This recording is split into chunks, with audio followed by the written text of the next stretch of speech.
자, 오늘의 주제입니다. 숨 고르는 국내 증시, 증시 향방 힌트가 될 시장 이슈는? 이라는 주제로 이야기를 나눠볼 텐데요.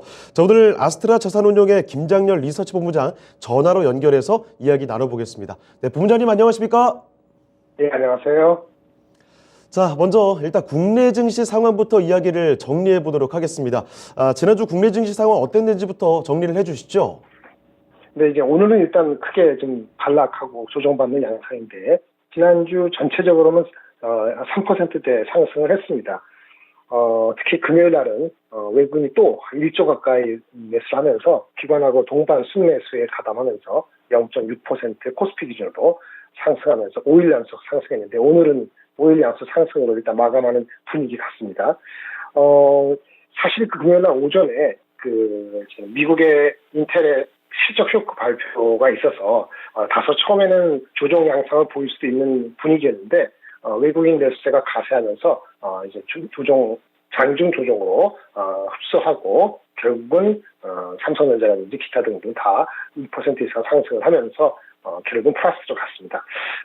단기 급등 부담감 때문에 오후 들어서 낙폭이 상승폭이 줄어드는데, 결국 오늘에서야 이제 조정이 일어나는 그런 양상이고요. 전체적으로 자동차라든지 은행주, 반도체가 소폭 조정을 받긴 받았습니다. 반면에 대형주를 보면은 삼성전자가 연속 17연속 매수를 해가지고 아주 컸고요. 또 하이닉스도 만만치 않았는데, 하이닉스는 좀 이 시전이 먼저 나왔네요. 그래서 금요일장에 16일 만에 차익 시전 났으면서 0.9%, 1% 미만 정도의 조정을 받았습니다. 하지만 여전히 전체적으로 그 연초 대비했을 때 삼성이나 하이닉스가 16%, 17%, 20% 정도 올랐기 때문에 코스피나 코스닥 대비했을 때는 확실하게 아웃퍼포먼스 시장을 이끌었다고 볼 수 있겠고요.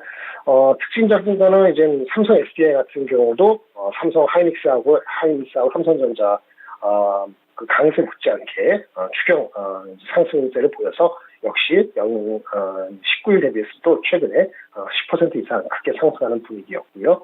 LG 디스플레이 같은 경우는 원래 약세였는데 가장은 좀 못했죠. 그런데 외인과 기관이 2, 3일 연속 매수하면서 실적이 부진에도 불구하고 바닥을 쳤다는 그런 분위기가 지난주 금요일은 반영이 됐다고 볼 수 있겠고요.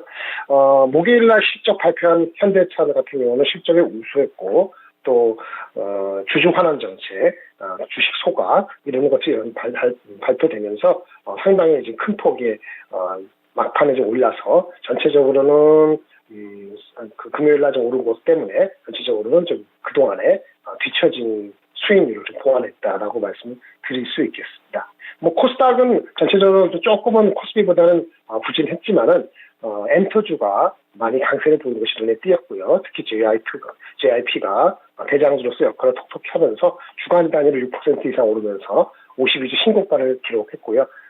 아시는 분 아시겠습니다만 실적도 좋았을 뿐만 아니고 새로운 보이그룹이 좀 성장세가 BTS 못지않게 가파르다 이런 분석이 나오면서 힘을 확실히 받았다고 볼 수 있겠습니다. 네, 그 말씀을 해주신 대로 단기 급등에 따른 상승폭의 축소, 게다가 오늘 조정까지 연결되는 시장의 흐름이 나타나고 있습니다. 주요 종목들도 간단히 좀 정리를 해봤습니다. 반도체 투톱의 움직임부터 해서 삼성 SDI 그리고 LG 디스플레이라든지 현대차와 함께 또 코스닥에서는 특히 엔터주의 활약, JYP 엔터테인먼트 같은 경우에는 신고가도 기록을 했다는 점 정리를 해드렸고요. 자, 국내 증시 이렇게 돌아봤는데 역시나 국내 증시에 확실히 영향력을 미치고 있는 미국 증시의 흐름도 살펴봐야 되겠습니다. 자, 본부장님, 그러면 미국장의 흐름이 어땠는지도 한번 살펴주시죠. 네, 미국장도 지난주 전체적으로는 나스닥이라든지 기술주가 좀 리드를 했고요. 나스닥 기준으로 4.3% 올랐고, S&P 500가 2.5%, 필라델피아 반도체가 5.4%로서 시장을 이끌었다고 볼 수 있겠고, 나중에 자세히 말씀드리겠습니다만은 그 AI 이런 주식에 대한 기대감이 지속적으로 이루어졌다라고 보시면 되겠습니다. 한국이 특별히 뒤지지 않았는데 업체와 뒤치락하면서 수익률 게임 비슷하게 올라가는 양태였고요. 가장 압도적인 거는 꽤 오래됐습니다만 12월 말부터 그 엔비디아가 단연 앞서서 거의 40% 작년 연말 대비했을 때 올랐죠. 그래서 사실은 작년에 엔비디아 같은 경우는 한 50% 연말 기준으로 빠졌거든요. 거기에 대해서 다시 40%가 반등한 거니까 그 등락의 폭은 가히 놀랍다라고 볼 수 있겠고, 이것은 챗 GPT로 대변되는 AI 칩에 대한 기대가 가장 큰 수혜로 볼 수 있는 반도체 칩업체한테 물렸다라고 볼 수 있겠고요. 지난주에는 한 14% 올라갔고 올해 들어와서 40%가 올랐으니까 압도적이었다고 볼 수 있겠습니다. 마이크론 같은 경우도 한 9% 올라갔고 지난주에 이렇게 실적이 좋았으며, 반면에 인텔은 실적이 부진해서 금요일만 6% 이상 빠졌으니까요. 지난주에 4% 마감했고요. 이번 주에 발표되는 애플이나 아마존 주식도 상당히 관심이 되고 있는데, 시장보다는 그래도 아웃퍼폼해서 전체적으로 한 5%대의 시장 주가 수익률을 지난주에 각각 보였습니다. 엔비디아 다음으로 엔비디아 죽지 않게 주가가 오른 거는 사실은 테슬라죠. 테슬라가 지난주에만 6일 연속 상승하면서 30% 넘는 수익률을 보였는데, 아시다시피 작년에 65% 정도까지 하락한 상태에서 최근에 들어와서 44% 올랐으니까 엔비디아처럼 등락폭이 거셌다라고 볼 수 있겠고, 사실은 금요일 날 테슬라 같은 경우는 그 백악관의 관료들하고 테슬라 머스크하고 만나서 전기차를 좀 활성화시키는 방안에서 논의를 한 거 아니냐, 이런 기대감까지 올라가면서 목요일 날 10% 넘는 상승에 의해서 금요일도 못지않은 상승세를 보였다라고 말씀드릴 수 있겠습니다. 리비안이나 기타 업체들도 덩달아 같이 올랐다는 분위기가 있고요. 루시드 같은 경우는 그 최대 주주인 사우디 펀드가 완전히 이 회사를 프라이빗 컴퍼니 만들겠다, 이런 얘기가 나와서 그 큰 상승세를 보였으며, 마지막으로 기타 그 2차 전지 관련된 소재주도 상당히 좋았습니다. 엘버말, 소시에트 케미카, 컨트롤스케이프, 기타 등등 업체들도 지난주에 10%대의 높은 성장 주가 상승률을 보였고요. 그 다음에 마지막으로는 중국 리오픈 관련되는 주식으로서 라스베이거스 샌즈 같은 주식도 한 8%대 올랐기 때문에 상당히 좋은 주가 흐름을 보였다라고 말씀을 드릴 수 있겠습니다. 네, 이렇게 해서 미국장의 흐름도 주요 종목들을 필두로 해서 살펴드렸습니다. 다들 아시겠지만 요즘에 챗 GPT에서 인공지능 이쪽 난리가 났죠. AI 반도체 쪽의 기대감이 더 커지게 되면서 엔비디아의 주가가 굉장히 많이 올랐다는 사실.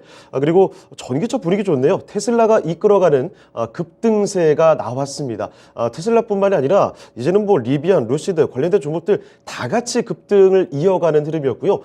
그뿐만 아니죠. 세계 최대 리튬 생산업체 엘버마를 필두로 해서 이 관련된 종목들 전반적으로 강세가 이어지고 있다는 점도 체크해둘 필요가 있겠습니다. 자, 그리고 또 중국 리오프닝 관련된 라스베이거스 샌즈나 아메리칸 익스프레스 이런 쪽에서도 흐름이 상당히 좋게 나왔다는 점도 같이 정리를 또 해드릴게요. 자, 미국장을 돌아봤는데 사실 이 중에서도 특히 테슬라 이야기를 주목하지 않을 수가 없습니다. 지금 지난 25일이었죠. 시장 예상치를 뛰어넘는 실적을 발표를 하게 되면서 주가가 굉장히 탄력을 받고 있습니다. 정말 어디까지 내려갈까 싶을 정도로 내려갔다가 최근 들어서 이렇게 급등세를 보이게 되니까 어떻게 대처를 해야 될까 싶기도 한데, 자, 본부장님, 테슬라 효과가 굉장히 큽니다. 실적 발표 이후에 그 반응에 대해서도 좀 더 자세히 살펴주시죠. 네, 테슬라 같은 경우는 직접 회사가 코멘트한 거는 아주 확실한 건 한 가지입니다. 올해 1월 달에 이제 가격을 많이 낮췄잖아요. 인하하면서. 그 효과가 보고 있다. 이것이 가장 큰 핵심이라고 말씀드릴 수 있겠어요. 가격을 인하하면은 이제, 오도가 증가되는 건 당연한데 어느 정도는요. 자기네들이 하고 있는 지금 생산이 증가되는 속도 대비했을 때, 오도 증가되는 게 거의 2배 정도로 빠르게 오도가 치켜 올라가고 있다. 이런 코멘트를 했기 때문에, 4분기 실적, 12월 달에 부진했던 4분기 실적 자체는 아무 이슈가 안 되는 그런 양상으로 바뀐 거죠. 그래서 결국은 1월 달에 들어와서 오더가 가격 인하에 대한 반증을 하면서 생산 증가 속도보다 2배라는 것이 가장 핵심 단어였습니다. 아울러서 전체적으로 구체적인 어떤 생산성이라든지 그런 거에 대한 효율성을 배가시키는 회사의 구체적인 비전 아니면 전략 이런 거는 통사 이렇게 실적 발표되고 나서 3월 달이나 2월 말에 인베스트 데이라고 별도로 하거든요.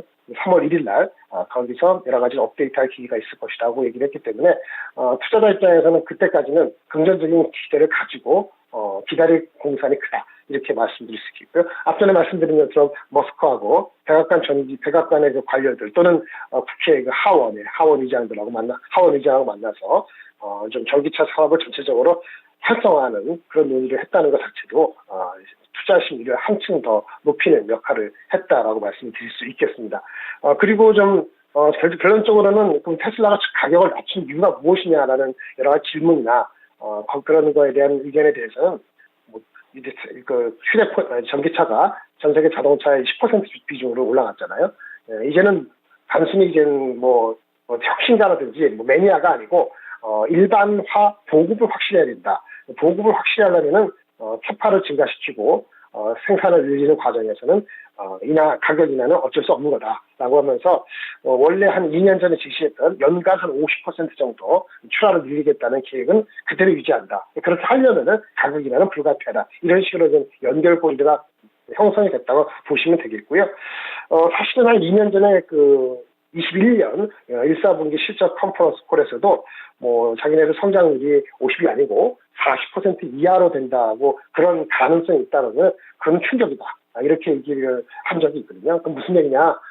성장성을 포기할 수 없고 성장률을 어느 정도 계속 유지해서 보급을 확대하는 것이 지상 과제이기 때문에 아마도 이런 인디케이션은 어떤 의미냐? 필요에 따라서는 가격 인하를 더 할 가능성도 배제할 수 없다. 나쁜 뜻이 아니고 그만큼 수요를 확실히 촉진시키겠다라는 의지로 읽히는 대목이 있었습니다. 이러한 분위기였기 때문에 테슬라 주가뿐만 아니고 비슷한 그 전기차 스타트업 컴퍼니도 수요에 대한 전망에 대해서 다소 불안한 것을 좀 약간 불식시켰다고 보여지기 때문에 주가의 반응은 좋았고요.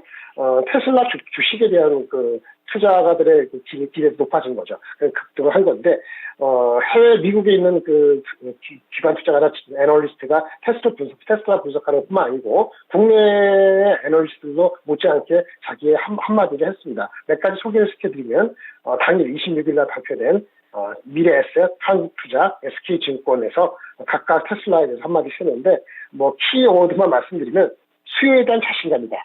이런 게 한마디가 있겠고요.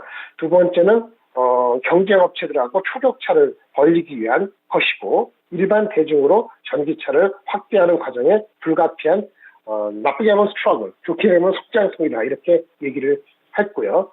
한편 약간 부정적이거나 좀 조심스러운 코멘트가 없지는 않았습니다. SK증권에서는 시장 확대 다 좋은데 그런 과정에서 마진은 축소될 가능성이 여전히 크게 남아있다. 이거는 지켜봐야 된다. 이런 식으로 말을 했습니다. 전체적으로 이러한 분위기는 테슬라 주가에 대한 긍정적인 것뿐만 아니고 한국에 관련되는 주식으로서는 2차 전지 업체하고 그다음에 자동차 업체한테 의미가 부여되겠는데요. 2차 전지 업체한테는 전반적으로 괜찮다라고 보여지는 게 맞습니다. 왜냐하면 마켓이 커지니까요. 테슬라하고 또 기타 전기업체 간의 가격 경쟁은 본격 돌입할 수도 있지만은 그 과정에서 아까 말씀드린 것처럼 이노베이터 이쪽 포로가 아니고 그 다음 단계인 얼리 어답터로의 이전 과정이기 때문에 추가 증가될 것이다. 그래서 ASP나 요구만 나쁘게 볼 것은 아니다. 이렇게 말하니까 셀업체 오늘은 LG 에너솔루션이 오보행 때문에 빠집니다만 삼성 SDI든지 기타 셀업체의 포텐셜 수요를 24년, 25년을 갈수록 우리가 기존에 보고 있는 기대치를 어느 정도 유지할 수 있다. 이런 거라고 볼 수 있겠고요. 반면에 완성차 업체, 즉 현대차나 기아에 대해서는 현대차, 기아차가 실적은 좋게 나오고 올해 가이던스도 가격이나 가능성도 있지만은 전반적으로 플랫하게 유지되면서 성장을 좀 어느 정도 얘기하면서 주주환원 정책을 못지않게 발표하면서 주가는 좋았거든요. 하지만 그 전체적인 톤을 보면은 애널리스트는 현대차, 기아가 워낙 많이 빠져있기 때문에 밸류에이션상 매력이 있다는 것은 공감하고 목표 주가 높였습니다만은 최소한 유지했지만은 그 가격 경쟁으로 인해서 어떤 그 마케팅 비용, 인센티브를 지불하는 것들이 1분기까지는 그렇게 나쁘게 반영되지는 않겠습니다만은 그게 부드럽지 않지만 2분기 이후에는 조금 와치를 해야 된다. 이런 식으로 얘기를 해서 약간 현대차나 기아의 입장에서는 트레이딩 업 정도의 그 포지셔닝은 되지만 지속적인 업사이드에 대해서는 약간 보수적인 견해도 한편에 있었다라는 그런 의견을 말씀드려야 될 것 같습니다. LG에너솔루션은 마침 또 실적이 나왔습니다만 오늘 이제 오보이 나왔기 때문에 오늘 내일 조정을 받을 수 있는데 LG에너솔루션도 한 가지 주목할 것은 테슬라 마찬가지로 올해 투자를 많이 한다는 거거든요. 그래서 전체적으로 투자에 대한 기대감이 많이 높아졌다라고 말씀을 드릴 수 있겠습니다. 그래서 올해 그 투자 금액을 50% 이상 원래 컨센서스보다 높게 상회하면서 자신감을 보였는데, 구체적인 거는 IRA 법안 같은 게 통과된 이후에 구체적으로 어떤 업체들하고 고객하고 신규 증설에 대한 자신감을 보일지는 한두 달 더 지켜봐야 될 것 같습니다. 네, 이렇게 테슬라 관련된 이야기 좀 정리를 해봤습니다. 지난해 내내 정말 대단한 낙폭을 보이다가 최근 들어서 급등세를 보이고 있기 때문에 더욱더 많은 투자자분들께서 주목을 하고 계시죠. 테슬라 이야기뿐만 아니라 2차 전지 관련된 전반적인 관련된 종목들까지, 그리고 자동차 종목들까지도 영향이 있기 때문에 엮어서 이야기 좀 드렸습니다. 정리를 해 놓으시길 바라고요. 자, 리포트 이야기를 좀 이렇게 했는데, 자, 본부장님, 그러면 지난 주말부터 있었던 주요 리포트, 요것만 리포트 몇 가지만 좀 간단히 핵심 정리를 해주실까요? 네, 그래서 아까 말씀드린 것처럼 기아차나 현대 같은 경우는 긍정적인 흐름으로 보이는 코멘트가 많이 나왔고요. 물론 가격 경쟁이 나중에 경쟁 압력으로 2분기 이후에 실적에서 반영될 수 있다는 측면은 약간 보수적으로 나오는 게 있었고요. 하지만 전체적으로는 트레이딩 업 정도 보였고요. LG 에너솔루션은 투자가 증가된 거에 대해서 그래도 긍정적인 표현이 좀 많았고요. 하지만은 3월달 이후까지 구체적인 가이던스가 나와야지 되기 때문에 그때까지 좀 긍정적으로는 톤이 맞지만은 좀 지켜보자는 그런 얘기였고요. 그 정도로 이제 어떤 리포트는 볼 수 있겠습니다. 네, 이렇게 리포트 내용도 간단히 다시 핵심을 정리를 해드렸습니다. 현대차, 기아차도 주목을 해볼 필요가 있겠고, LG 에너지 솔루션, 일단 긍정적인 시각으로 풀어볼 수는 있겠지만 3월 좀 시간이 지난 후 확인할 것들이 있다는 점도 같이 전해드리도록 할게요. 자, 그러면 이번에 또 이 얘기도 해보도록 하겠습니다. 사실 앞서서 중국 리오프닝 관련된 이야기도 해주셨고, 올해 들어서는 중국 리오프닝 이야기가 정말 저희 많이 다루지 않았습니까? 이 관련된 종목들이 요즘에 주춤하는 모습을 보이고 있긴 합니다. 이 관련돼서 뉴스 같은 것들 있으면 같이 정리를 해주실까요? 네, 중국발 뉴스들은 몇 가지 많이 나왔습니다. 오늘도 나오고 있지만은 결론적으로 말씀드리면 중국의 리오프닝 데이터는 so far so good. 전반적으로 아직까지는 괜찮다. 비록 주식 관련되는 주식이 조정을 최근에 받기도 하고 좀 주춤하기도 하는데 흐름 자체가 꺾인 것 같지는 않다. 이렇게 볼 수 있는 몇 가지 데이터, 현지 데이터가 있어서 말씀을 드리겠습니다. 그림에 지금 나오는지 모르겠습니다만은 첫 번째 중국 질병센터에서 말을 한 것은 작년 12월 22일, 그러니까 한 달 전이네요. 한 달 전에 이미 진료 환자 수는 피크아웃을 경과됐다. 이런 얘기가 나왔고요. 사망자 수를 기준으로 하면 올해 1월 4일 날, 그러니까 20여일 전이네요. 3주 전에 이미 사망자 수도 피크아웃 됐다. 한편 우려했던 새로운 변이가 발견되지는 아직 않았다. 이거 중요한 거죠. 전체적으로는 피크아웃이나 위기는 벗어났다는 어떤 그런 식의 데이터 포인트나 코멘트가 있었고요. 바이러스가 신규 발생 안 했다는 것이 가장 고무적인 거라고 말씀을 드릴 수 있겠습니다. 이런 데이터 포인트가 나오는데도 불구하고 조금 일각에서는 리오프닝으로 인해서 지금 미국발 인플레가 좀 수그러드는 양상인데 중국 리오프닝이 나중에 인플레를 다시 자극하지 않을까 이런 우려의 목소리가 있는 것도 사실인데요. 조금 여기에 대해서 우리가 좀 아직은 결론적으로 그렇게 중국발 인플레 우려를 얘기하기에는 좀 시기상조다 당분간 이렇게 보고 있는데 그것은 미국하고 중국하고의 리오프닝을 하는 시점에서의 상황이 좀 다르다 이렇게 말씀을 드릴 수 있습니다. 아시다시피 미국 같은 경우는 코로나 당시 때 얼마나 많은 돈을 풀었습니까? 개인들이 돈을 많이 받았죠. 보조금, 지원금 많이 받았는데 그리고 아직은 부동산 가격이 폭락하거나 큰 위기로까지 오고 있지는 않거든요. 근데 중국은 코로나 보조금 없었죠. 그래서 소비 여력이 엄청나게 많다고 할 수는 없습니다. 한편 부동산 등 자산 시장이 좀 위축이 많이 된 게 중국은 현실이고요.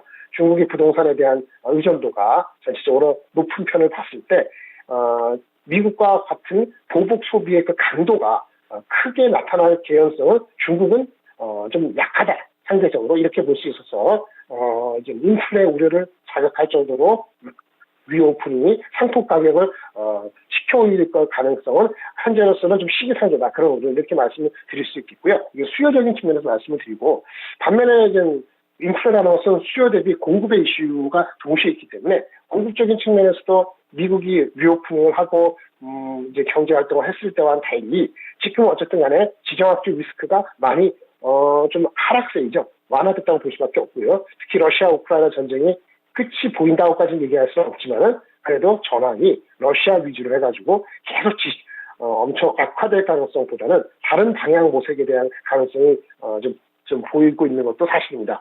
뭐 최근에 지난주에 제가 한번 말씀드린 것 같은데 독일이 가장 좀 전력에서 보강이 많이 될 수 있는 탱크를 우크라이나 지원하는 거에 대해서 여러 가지 이견이 있었는데 결국은 지원하기로 했고 보급하기로 했고 독일이 갖고 있는 레오파드 2뿐만 아니고 다른 나라에서 보유하고 있는 이 탱크를 우크라이나에 수출하는 것도 승인하기로 했으며 마지막으로 바이든 대통령도 미국의 M1 에이브람스 탱크를 또 지원을 공식화하는 등 전반적으로 지정학 리스크를 이것이 더 확대시키는 게 아니고 러시아를 결국은 협상 테이블로 이끄는 그런 과정의 일환을 본다면 지정학적 리스크나 공급망 체질에 대한 것도 과거보다는 약화됐다고 볼 수 있습니다. 결론적으로 미국과 달리 수요가 폭발적이지는 않을 것이고 공급 측면에서의 완화 측면이라면 인플레 우려는 중국이 수요를 다시 만약 비용을 많이 써가지고 상품을 새로 산다 하더라도 전반적인 수급이 인플레를 치켜 세우는 그런 가능성은 있어도 그 시기라든지 강도는 나쁘게 부정적으로 볼 상황은 아직은 아니다. 이렇게 말씀을 드릴 수 있겠습니다. 네, 알겠습니다. 중국 리오프닝과 관련된 이야기를 전해드렸습니다. 인플레이션과 관련된 수요 측면에 이런 우려감이 뭐 걱정할 정도는 아닌 것 같다라는 점으로 정리가 될 것 같은데, 자, 본부장님, 그리고 여행 플랫폼 취나닷컴이라든지 시트립 요 관련된 그 통계치도 좀 나오지 않았습니까? 요거 좀 살펴주실까요? 한 번 더 말씀해 주시겠어요? 잘 못 들었는데. 예, 취나닷컴과 시트립과 관련된 그 내용들이 좀 나와 있는 것으로 보이는데 요거 좀 살펴주실까요? 제가 지금 데이터 포인트가 정확히 없어서 그러는데요. 그 기사를 저는 그 말고 다른 게 데이터가 있는데, 예, 그거 한번 제가 살펴주실까요? 다른 거 말씀을 드릴게요. 예, 예. 중국의 문화관광부에서 나온 데이터가 있더라고요, 주말에. 제가 지금 자료로는 보여드리지 못했는데, 올해 그 춘절 연휴 기간이 지났지 않습니까? 그동안에 중국의 국내 여행객 숫자가 작년 대비했을 때 23% 증가했다고 합니다. 23% 증가된 게 뭐 대단한 거냐라고 말씀을 드릴 수 있을지 모르겠지만 이것은 2019년, 4년 전 코로나 있기 직전에 춘절, 2019년이 마지막 제대로 된 춘절이었는데 그 당시에 국내 여객 수 대비 89%까지 회복한 겁니다. 그러니까 이번에 춘절 연휴가요. 상당히 중국 내수를 받칠 수 있는 국내 여행 수요는 회복이 90% 가까이 회복했다. 라고 말씀을 드릴 수 있겠습니다. 여행 수로는 그렇고요. 또 한편에서는 그 하이난성이라고 있는데 거기에 면세점 12곳을 춘절 동안에 조사해 보니까는 매출액이 한 20% 연간 베이스로 늘었는데요. 이게 또 놀라운 게 물론 면세점이기 때문에 돈 있는 사람들이 좀 가서 쓸 수는 있기 때문에 금액적인 측면에서 이게 어떤 의미냐? 지금 하이난성 면세점 같은 경우는 2019년 코로나 직전에 있었던 마지막 춘절 때의 매출액 대비했을 때 면세점 매출 대비 이번에는 오히려 2019년보다 4배 정도 325%를 증가해서 확실히 돈 있는 사람들의 씀씀이는 이미 2019년을 확실히 앞질렀다라고 말씀을 드릴 수 있겠습니다. 전반적으로 이러한 데이터 포인트나 앞으로 나올 뉴스 포인트는 긍정적인 흐름에 대한 하나의 그 증거로서 작용하지 않을까라고 싶습니다. 네, 중국 관련된 이야기를 좀 전해드렸는데 이런 와중에 그 미용기기 쪽으로 수혜가 전망되는 분석이 좀 나왔습니까? 네, 사실은요, 그 미용기기 주가가 많이 올랐기 때문에 오늘은 많이 좀 조정을 받는 양상도 있는데 이런 측면에서 생각하실 수 있을 것 같아요. 왜냐하면 중국 리오프닝은 여행주, 그 다음에 항공주 이런 주식들이 먼저 떠오를 거고 약간 면세점도 말씀을 할 거고 많이 주가가 가고 미용기기도 사실은 좀 많이 오른 측면이 있어요. 오늘 조정 받지만은 우리 미용은 결국은 마스크를 벗고 나서 돌아다니게 되면은 여행 갔다 오고 나서 다시 한번 자기를 되돌아보고 이런 흐름이 있거든요. 그래서 근데 그 미용 주식 중에서도 미국에 의존이 많은 주식이 있고 미국이나 중국에 골고루 의존을 하는 데가 있고 아니면 중국의 모멘텀에 새롭게 부각되는 회사들이 있습니다. 회사로서는 제이시스 메디칼이라든지 루트로닉 같은 주식이 있는데요. 루트로닉은 중국보다는 미국의 비중이 조금이 아니고 상당히 많은 걸로 알고 있고 중국 비중은 아직은 작은 걸로 알고 있고요.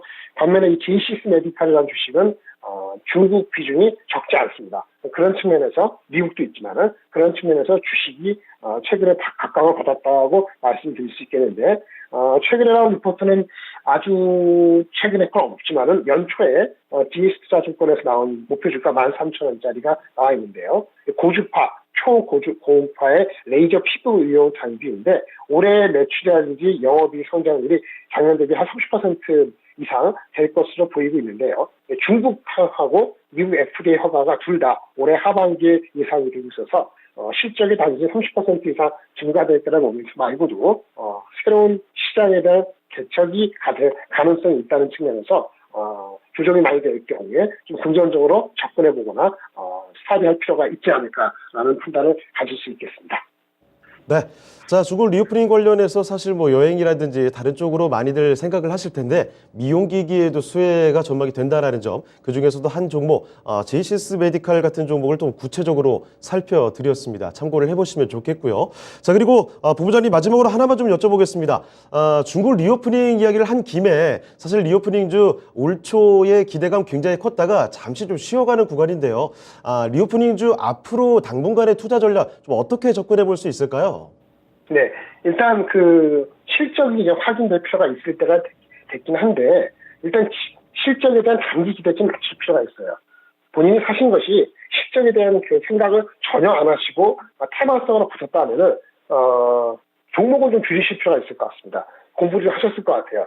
왜냐면 아까 말씀드린 것처럼 항공주도 있고 항공주 유가에 관련되기도 하고 그다음에 여행주는 기본적으로 중국의 내수 여행이 그러하니 해외여행, 또 한국이 또 마스크 오픈됐으니까 우리가 나가는 아웃바운드가 한국 들어오는 인바운드가 있는데 인바운드는 중국에 들어오는 거니까 가도 조금 더 시간이 걸리겠죠. 그래서 여행주는 실질적인 실적을 봤을 때는 2월, 3월 해가지고 1분기 실적이 끝무렵에 나와야지 반영이 되는 거고 항공주는 실적이 좀 차별이 있을 수 있습니다. 그래서 실적에 대한 거를 좀 차별 있게 좀 보시면서 접근하실 필요가 있고 미용 같은 경우는 낙폭이 좀 과대할 때 포트폴리오 차원에서 한두 가지 좀 공부하셔갖고 이제부터 잡아가시는 것이 적당하지 않을까 생각하고 있고요. 전체적으로 이런 분위기인데 지금 당장에는요 사실은 코스피나 코스닥이 참 많이 올랐잖아요. 그러다 보니까는 이번 주에 뭐 삼성전자라든지 애플이라든지 미국 FOMC 미팅이 다 끝나고 나와야지